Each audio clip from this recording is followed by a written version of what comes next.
For your cheapest and most reliable place to buy FC24 coins, check out mmoexp.com. Link is down in the description below. Use the code WOLF at the checkout for 5% off your order.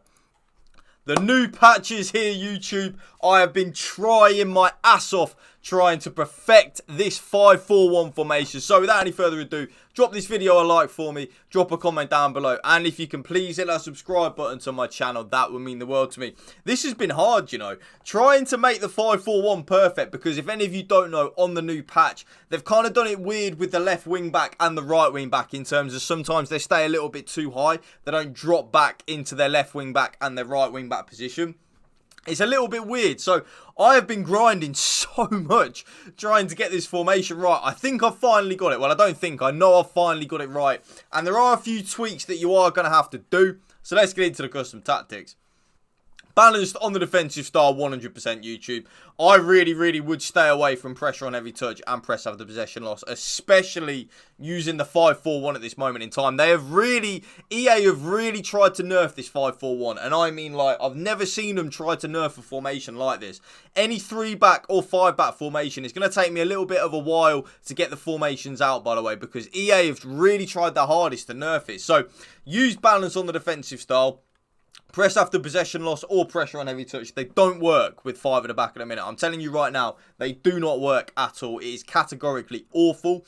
The defensive width, you're going to want to go very narrow. The reason being, this patch is trying to force your defensive structure out wide. We don't want that, especially with us in the 5-4-1.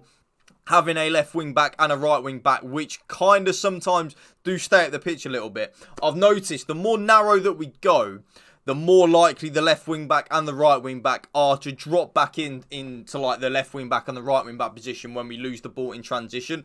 I even would recommend maybe even using a 30 width. Sorry, my cat is playing with my charger. I would even recommend using like a 30 width. It's something that I used, especially at the start. I liked it. But I found that with the 35 width, I was really in that happy medium G spot. So that's why I'm using the 35 width. Now, the defensive depth, there is 2 options. Option 1 is the option that I am currently using, and that is only 55 depth. Yes, you guessed it, 55 depth. Now, the reason being, like I said, with EA trying to patch the left wing back and the right wing back being quite higher up the pitch, rather than being in the left back and right back positions, I went for a little bit more of a conservative approach, hence why I was using 55 depth. But something I have been experimenting with was 62 depth. 62 depth was good with this, but I did notice on my data and my spreadsheet, especially during the weekend league run that I've done as well, I was conceding a lot more goals with the 62 depth than I was with the 55 depth. But I was scoring more goals with the 62 depth. So it's kind of like a little bit of a trade-off. Do you want to score more goals with the 5 at the back or concede less? If you're someone that maybe struggles to attack, especially when using a 5 at the back formation, maybe give the 62 depth a go. But if you're like me and I always will score goals, I want to get this formation right defensively, I use the 55 depth. We conceded less goals. Pretty simple. The offense. Now, this is where there is a little bit of a, you know, like, oh, can we change something here? Balance of direct passing, of course, my bread and butter. I'm always going to use that. I feel like you have to use it. But, and there is a but, long ball and direct passing, I noticed, did work really well at this moment in time. I know it's a pretty random, like, duo to use, long ball and direct passing. You'd think you'd use only one or the other, right?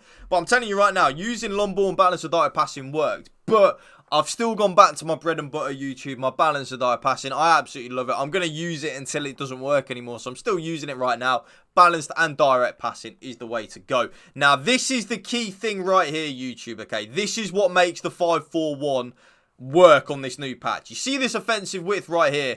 Go very narrow. So I have gone all the way down to 35 on the width. What this now does is it stops our left wing back and our right wing back really staying up the pitch, because we've gone very narrow with the defensive width and the offensive width. The left wing back and the right wing back are always very close to the centre backs, unless when we have the ball, then obviously they'll push higher at the pitch. But because we then have a very narrow defensive width, when we lose the ball, they will also come back and tuck into their natural position. Use it. Trust me, it really shocked me, especially when I've been trying to perfect this ever since they dropped the new patch on Wednesday or Thursday, whatever day it was. I've been trying my ass off trying to perfect this formation. And I'm telling you right now, I finally cracked it. That 35 offensive width was where it was at. 7 players in the box. Pretty simple, YouTube. You know what I'm going to say. The more players that we have in the box, the more goals we will score. It is that simple. I promise you. 2 corners and 2 free kicks like so. Player instructions.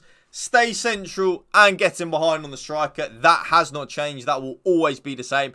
I think in the 5-4-1 as well, even though I do use stay central and get in behind on every single striker formation that I use, I think in the 5-4-1 it is actually a necessity, especially the stay central. We want that striker to stay in that central areas of the pitch. If they don't, we kind of lose that vocal point in attack. You know, we won't really have a striker to play into, and the whole formation will literally just fall apart, and I don't want that. I don't need that. I want this formation to be elite defensively and offensively. So because of that, stay central and get in behind. Now, the left midfielder and the right midfielder, this is where the formation earns its money. This is what makes the 5-4-1 elite going forward. This actually hasn't changed on the patch at all, so it doesn't really matter in terms of even if you use this pre-patch to post-patch.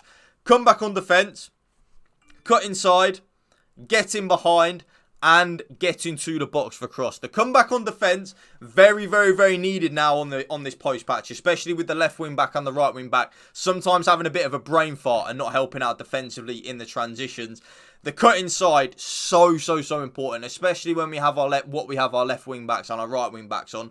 We want that left midfielder and the right midfielder to make them penetrating runs towards the striker. Kind of think of it like a prime Liverpool under Jurgen Klopp. You know, when you had Salah on the right, Mane on the left, making them penetrating runs outwards to inwards, although Salah still does that really. That's what I want the left midfielder and the right midfielder to do. Getting behind means that they do make the penetrating runs and they get into the box for cross. So important. It just gives us that extra players in the box. And what I always say to YouTube, the more players that we have in the box, the more goals we will score. Gives us more of that attacking fluidity. Very simple. And you will see my right midfielder is on the same as well. Come back on defence, cut inside, get in behind and get into the box for cross. Both central midfielders are on cover centre. You are then going to want to have your more attack-minded central midfielder. So for me, on my road to glory, it is Michael Ballack. Have him on getting to the box for cross. And then have your more defensive-minded central midfielder on stay on the edge of the box for cross. To stay on the edge of the box for cross, very important that you have one of them central midfielders on this post-patch gameplay. The reason being is, like I said, sometimes the left wing back and the right wing back can kind of have a bit of a brain fart and not come back in the transition. Having one of your central midfielders on stay on the edge of the box for cross kind of helps out. That means that midfielder will get forward a little bit. I didn't like having one of the central midfielders on stay back while attacking, so I did still leave that midfielder on balanced attack. So they will get forward a little bit, but they won't go any further forward than the edge of the box for cross. That one central midfielder, of course, my other central midfielder will help out and get into the box for cross and try and score goals. Very important, in my opinion. If you are finding that you are still conceding a lot of goals, have the other central midfielder, again, my Yaya Toure, the more defensive-minded central midfielder. Have that midfielder on stay back while attacking and stay on the edge of the box for cross. This is where we have now changed as well on this post patch. I then have my left wing back and my right wing back on only balanced attack and overlap. You will have known I will have always had my left wing back and my right wing back on join the attack. When I've put them on join the attack, they just don't help out at all in transition. We just constantly are defending in a back three, and I don't want to do that. I want my left wing back and my right wing back to be tucked in nice and tight next to my centre back. So that's why I now just have them on overlap. So they will get forward, but they won't be right up there next to the striker. They will kind of tuck into that left midfield and right midfield position as the left midfielder and the right midfielder tuck into like the left forward and the right forward positions. I leave all three of my centre-backs on completely default settings. And then last but not least, my goalkeeper comes for crosses and sweeper keeper. And that right there is my brand new updated 5-4-1 custom tactics. As my cat is doing a madness.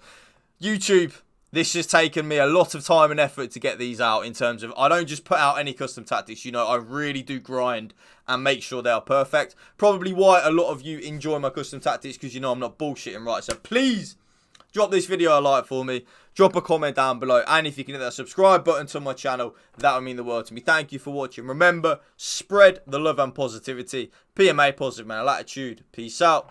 One love.